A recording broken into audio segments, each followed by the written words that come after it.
Berjumpa lagi kita di dalam satu lagi sesi perkongsian audiobook, bacaan buku-buku kanak-kanak hasil karangan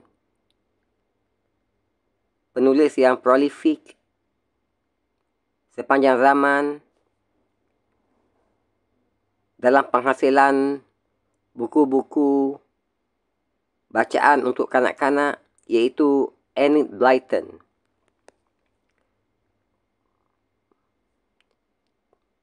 Cerita-cerita teladan, Monyet Mike dan cerita-cerita lain.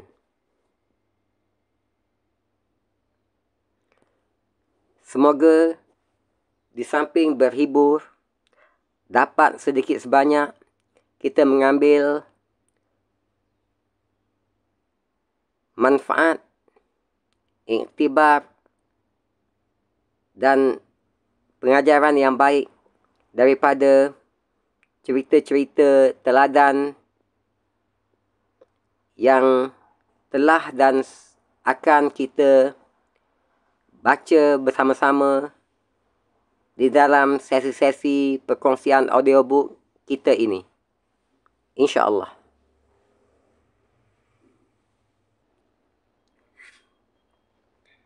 Monyet Mike dan cerita-cerita lain. Sanksi pelanggaran Pasal 113 Undang-Undang Nombor 28 Tahun 2014 tentang Hak Cipta.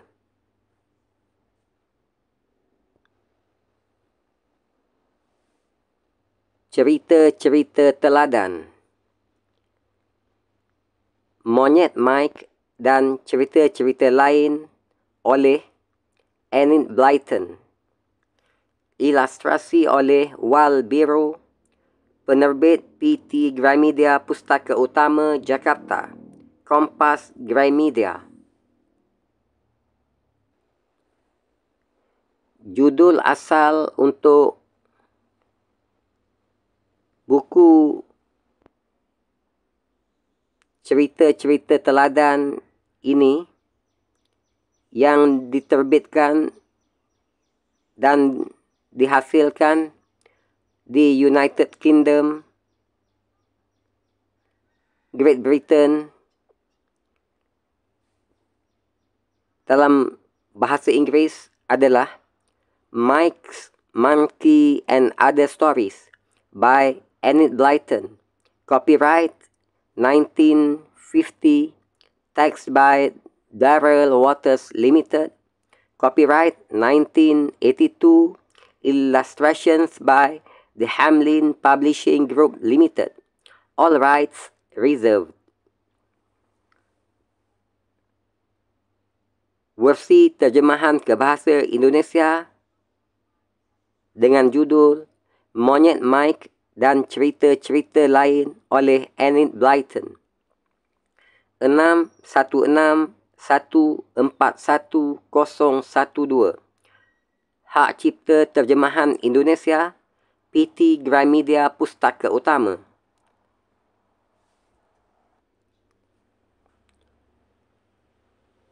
Alih bahasa oleh Indri K. Hidayat.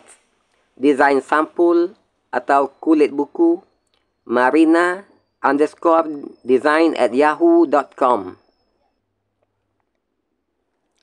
Diterbitkan pertama kali oleh penerbit PT Gramedia Pustaka Utama, anggota IKAPI, Jakarta 1985. ISBN 978-602-03-3010-5. 192 halaman, saiz buku 14 cm. Cetakan ke-11, Juni 2016. Dicetak oleh Percetakan PT Gramedia Jakarta. Isi kandungan di luar tanggungjawab percetakan.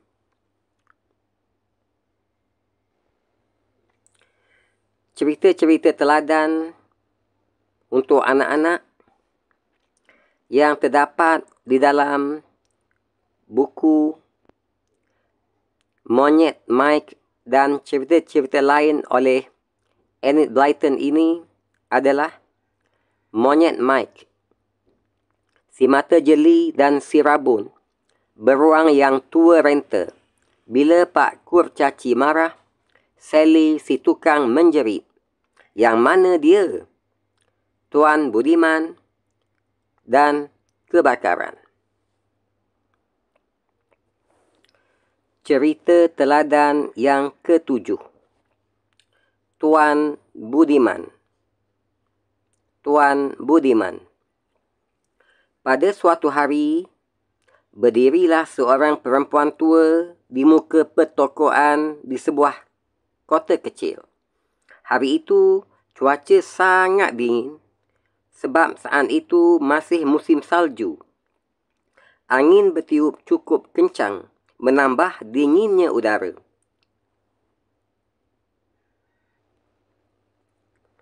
Semua orang menggigil kedinginan. Wangi roti bakar dari toko roti yang terletak tak jauh dari situ menusuk hidung setiap orang yang lewat. Semua orang berjalan tergesa-gesa melewati perempuan tua yang berdiri menjual beberapa pasang tali sepatu. Nyonya kaya lewat di depannya. Ia mengenakan mantel tebalnya yang baru dan hangat. Nyonya kaya ingin memamerkan mantelnya yang mahal itu kepada semua orang. Mantel itu baru saja dibelinya kemarin. Ketika lewat di depan perempuan tua penjual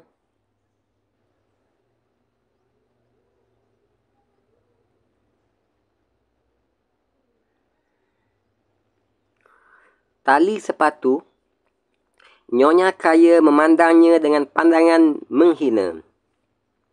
Hi, jijik, pikirnya. Bajunya rombeng seperti gombal. Lalu lewatlah Tuan Milioner.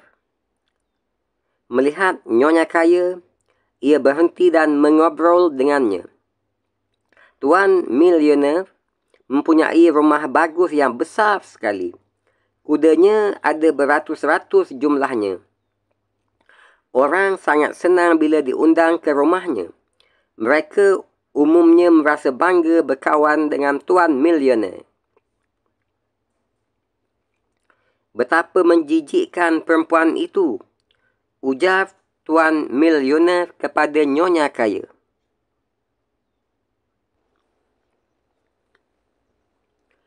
Seharusnya orang-orang jembel macam dia tak diperbolehkan berkeliaran di sini. Tak enak rasanya melihat. Nyonya kaya dan Tuan Milioner pergi bersama-sama. Lalu lewatlah Nyonya Gesit. Nyonya Gesit selalu terburu-buru. Saat itu ia sedang terburu-buru hendak menghadiri rapat. Melihat perempuan tua penjual tali sepatu itu, Nyonya Gesit hampir berhenti. Seandainya aku tidak terburu-buru, akan ku beli dagangannya sekadar supaya ia bisa membeli roti, pikir Nyonya Gesit. Tapi kalau aku tidak cepat-cepat, pasti aku terlambat.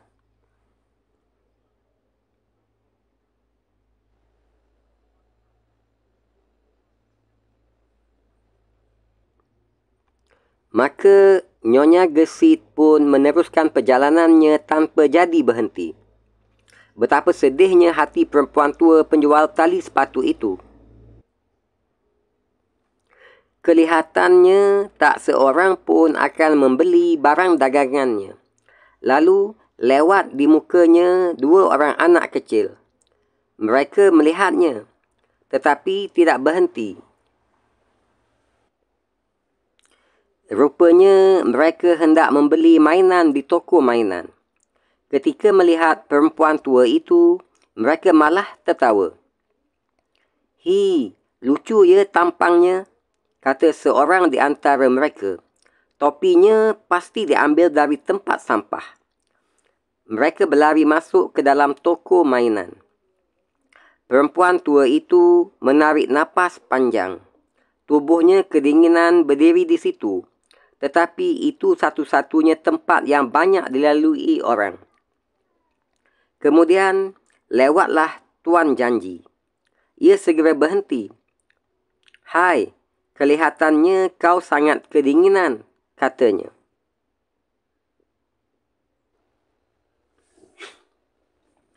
"Nanti ku suruh pembantuku ke sini mengantarkan selendang wol. Kau pasti menyukainya." "Oh, terima kasih banyak, Tuan," ujar perempuan tua itu.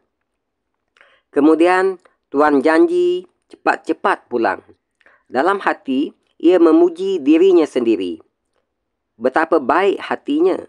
Tetapi sesampainya di rumah, ia lupa akan janjinya.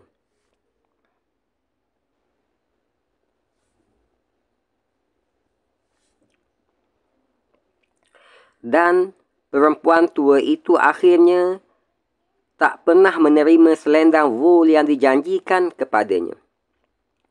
Satu persatu penduduk kota kecil itu lewat. Pak Sombong melihat pun tak mahu kepada perempuan tua itu.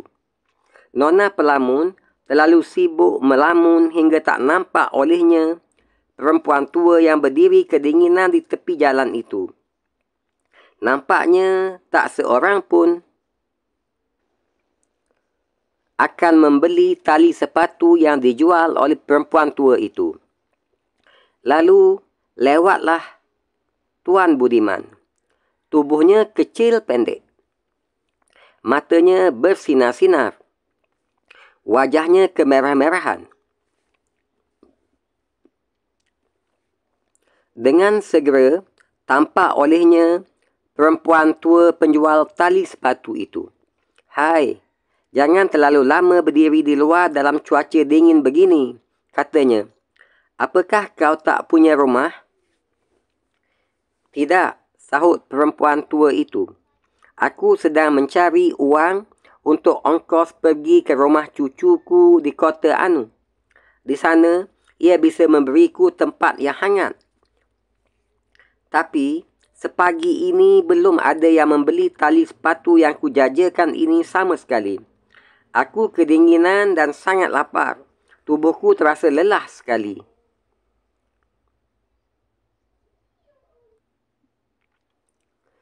Air mata meleleh di pipinya yang cekung. Hati Tuan Budiman tersentuh melihat kesedihan wanita itu.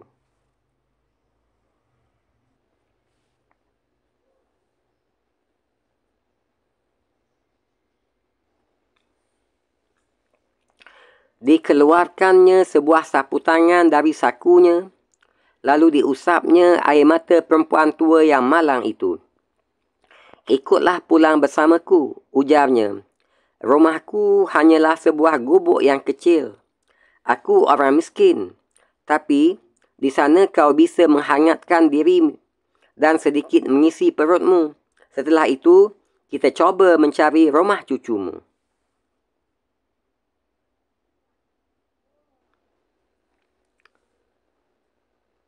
Tuan Budiman menggandeng tangan perempuan tua itu dan membawanya pulang. Sesampai di gubuknya, Tuan Budiman segera menjerang air dan membuat teh panas. Kemudian dikeluarkannya roti, mentega dan sedikit selai. "Cuma ini yang kupunyai," katanya. "Tapi lebih baik sedikit daripada tidak sama sekali. Makanlah. Dan ini, aku punya selimut tua. Pakailah sebagai selendang supaya kau tak terlalu kedinginan. Warnanya merah. Pasti cocok kau pakai." "Siapa namamu?" tanya perempuan tua itu sambil memandang lelaki bertubuh kecil di depannya. "Tuan Budiman," jawabnya. "Namaku biasa-biasa saja. Tidak pakai embel-embel Raden, Pangeran, Yang Mulia dan sebangsanya. Cuma Budiman."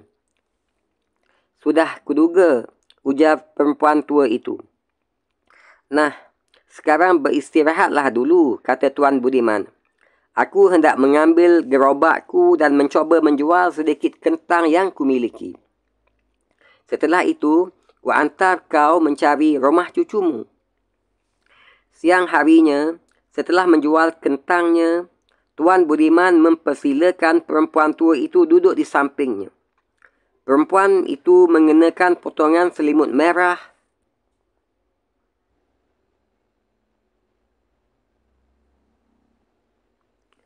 yang diterimanya dari Tuan Budiman sebagai penutup leher.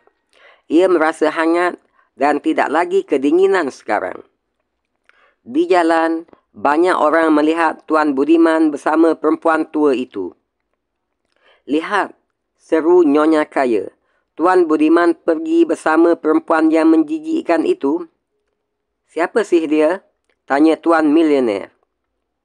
Apakah dia itu ibumu, Tuan Budiman? Setahu kami, kau sudah tak punya ibu. Tuan Budiman menghentikan gerobaknya. Matanya yang biasanya berseri-seri, tiba-tiba menjadi keras, memancarkan rasa tak senang. Bukan, jawabnya. Dia bukan ibuku, bukan juga ibumu. Tapi dia seorang ibu. Mengapa aku tak boleh mempedulikan ibu orang lain?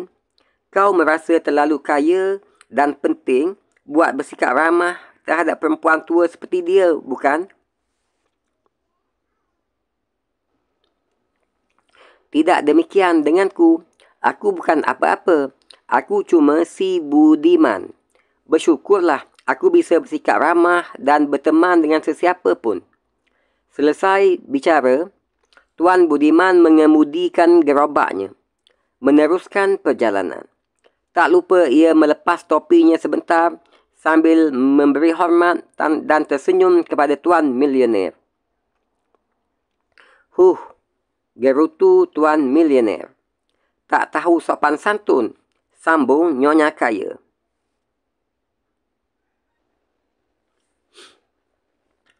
Tak tahu aturan, kata Tuan Janji. Ia teringat akan janjinya yang terlupakan. Aku tak mengerti ada orang yang seperti itu, Nona Pelamun berkata.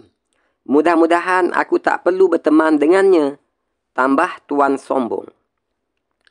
Bagaimana pendapatmu? Banggakah kau bila punya teman seperti Tuan Budiman? Sampai ketemu lagi dalam sesi-sesi perkongsian audiobook, buku-buku kanak-kanak, hasil karangan Enid Blyton dalam versi terjemahan ke bahasa Indonesia. Semoga perkongsian-perkongsian audiobook yang telah, sedang dan akan kita ikuti insya-Allah akan sedikit sebanyak memberi manfaat, pengajaran, iktibar kepada kita semua dalam kita menjalani kehidupan sehari-hari dan dapat sikit sebanyak kita ambil dan amalkan nilai-nilai moral yang dikongsikan di dalam buku-buku teladan yang telah dan akan kita ikuti perkongsian isi kandungannya insya-Allah. Sehingga bertemu lagi dalam sesi selanjutnya dengan satu lagi cerita teladan yang tidak kurang menariknya di dalam buku Monyet Mike dan cerita-cerita lain oleh Enid Blyton ini dengan judul Kebakaran. Sehingga berjumpa lagi dalam sesi selanjutnya. Sihat-sihat selalu dan sentiasalah berbuat baik kepada diri sendiri dan ibu bapa serta orang lain.